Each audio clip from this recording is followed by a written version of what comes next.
گھر کی مشکلات کا حل۔ مشکل ہر گھر میں ہے، لیکن انصاف کے ساتھ، حکمت کے ساتھ حل کرنا یہ دانش مندی ہے۔ نبوت کے گھر میں بھی مشکلات آئیں، اللہ کے حبیب صلی اللہ علیہ وسلم نے کس حکمت کے ساتھ، کس دانش مندی کے ساتھ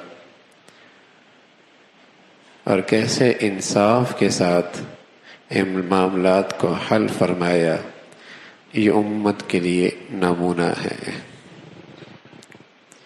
بس اوقات بات بہت چھوٹی ہوتی ہے، حکمت کوئی نہیں، انصاف کوئی نہیں، وہ بات تن کا پہاڑ بن جاتا ہے۔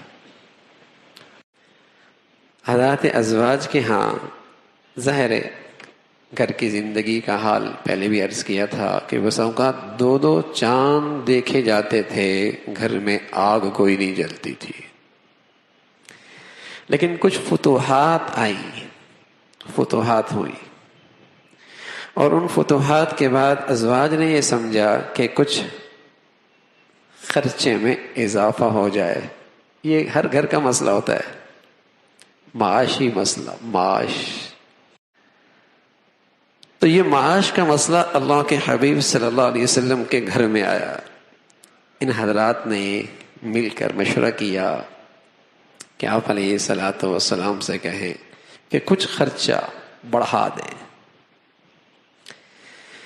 حضرت جابر رضی اللہ تعالیٰ عنہ اس کو واقعے کو نقل کرتے ہیں، فرماتے ہیں کہ اللہ کے نبی صلی اللہ علیہ وسلم نے جب یہ سنا تو خاموش ہوئے،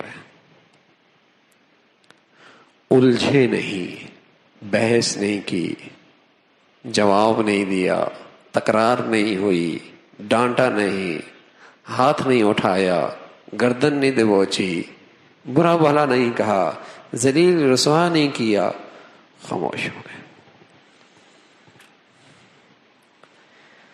حضرت ابو بکر رضی اللہ تعالیٰ گھر میں آئے، اجازت ہے یا رسول اللہ، اندر آنا چاہتا ہوں۔ اندر آئے تو دیکھا کہ لوگ دروازے پہ بیٹھے ہیں، کسی کو اندر جانے کی اجازت نہیں مل رہی، لیکن ابو بکر نے اجازت لے کے اندر داخل ہو گئے۔ اتنے میں عمر آ گئے، انہوں نے اجازت مانگی، انہیں بھی اندر آنے کی اجازت مل گئی۔ فوجد النبی جالسا حولہ نساءہ واجما ساکتا۔ کیا دیکھتے ہیں، عجیبی منظر ہے گھر کا آج۔ حضور علیہ الصلوۃ والسلام بیٹھے اور آپ کی ازواج خاموش، غمگین، سمجھ گئے کوئی بات ہو گئی ہے۔ تو حضرت عمر فرمانے لگے، میں ایسی بات کروں گا کہ اللہ کے نبی ہنسنے لگیں گے۔ جب کسی دوست کو، ساتھی کو آدمی غم میں دیکھے تو ایسی مزاح اور ایسی بات کر لے جس سے اس کا طبیعت میں بشاشت آ جائے، یہ اچھی بات ہے۔ حضرت عمر فرمانے لگے، لَأَقُولَنَّ شَيْئًا أَضْحَكَ النَّبِيَّ، میں ایسی بات کہوں کہ میں اپنے نبی کو ہنسا دوں گا۔ یہ منظر دیکھا ہے، غمناک ماحول۔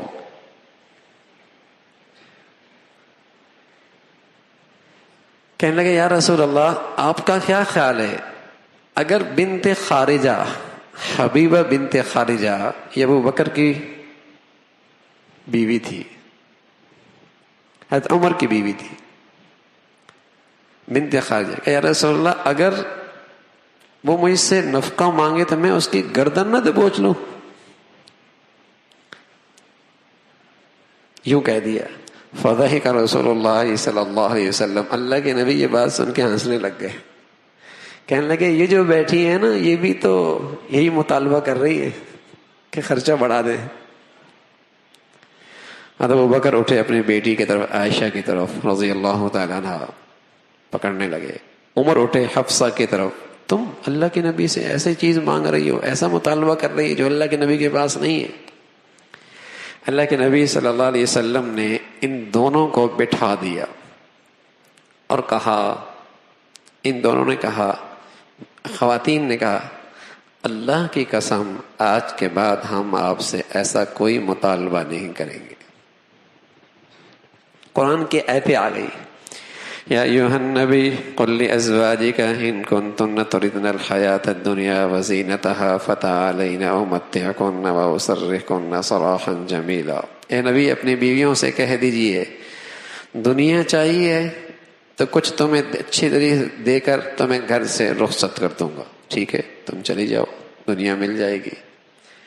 اگر تمہیں اللہ اور اللہ کا رسول اور آخرت چاہیے تو پھر اللہ نے تمہارے لیے بہت کچھ تیار کر رکھا ہے. یہ آیت آ گئی.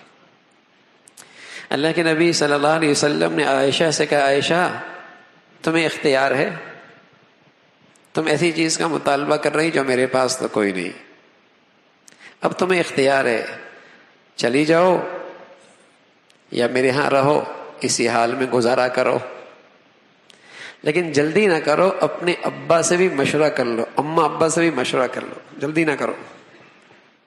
سبحان اللہ. آج کا معاملہ کیا ہے؟ یہ ہے تیار طلاق دینے کے لیے، وہ تیار ہے خلا لینے کے لیے. وہ کہتے نہیں چھوڑ مجھے خلا دے دو، بس خلا دے دو، اور وہ تیار ہے طلاق دینے کے لیے. اللہ کے نبی صلی اللہ علیہ وسلم فرما رہے ہیں یہ معاملہ ہے، تم ایسی چیز کا مطالبہ کر رہی ہو، میرے پاس گنجائش کوئی نہیں. ہاں تمہیں اختیار ہے لیکن جلدی نہ کرنا، اماں ابا سے مشورہ کر لینا. آیت عائشہ فرمانے لگی یا رسول اللہ میں آپ کے بارے میں مشورہ کروں گی کہ آپ کو چھوڑوں یا رکھوں؟ کیسے میں ابا سے اماں سے مشورہ کر رہا ہوں؟ مجھے تو آپ چاہیے، اللہ چاہیے، آخرت چاہیے. غلطی ہو گئی، قصور ہو گیا، معاف کر دیجیے. اس معاملے میں کیسے مشورہ کروں ابا اماں سے کہ میں آپ کے بارے میں کہ رہوں یا نہ رہوں؟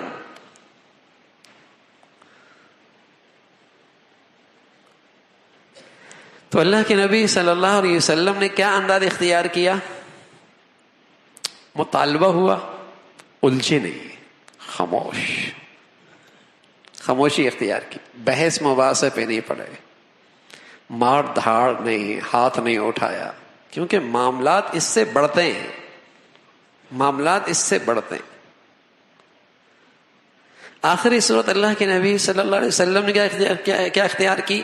میرے پاس گنجائش نہیں ہے، مطالبہ تم کر رہی ہو، تمہیں اختیار ہے، لیکن یہ انداز بھی بہت کریمانہ انداز میں، ڈانٹ ڈپٹ کے نہیں، بہت اچھے انداز سے، انصاف کی بات، عدل کی بات. تمہیں اختیار ہے، میں مجبور نہیں کر سکتا کہ تم میرے ہاں رہو، تمہیں اختیار ہے. تو اللہ کے نبی صلی اللہ علیہ وسلم نے یہ انداز اختیار کیا، لیکن ساتھ یہ بھی کہا تم بھی جلدی نہ کرنا، کسی بڑے سے مشورہ کر لینا، تم بھی جلدی نہ کرنا، احتیاط سے. تو یہ اللہ کے نبی نے وقت دیا، مہلت دی، سوچو.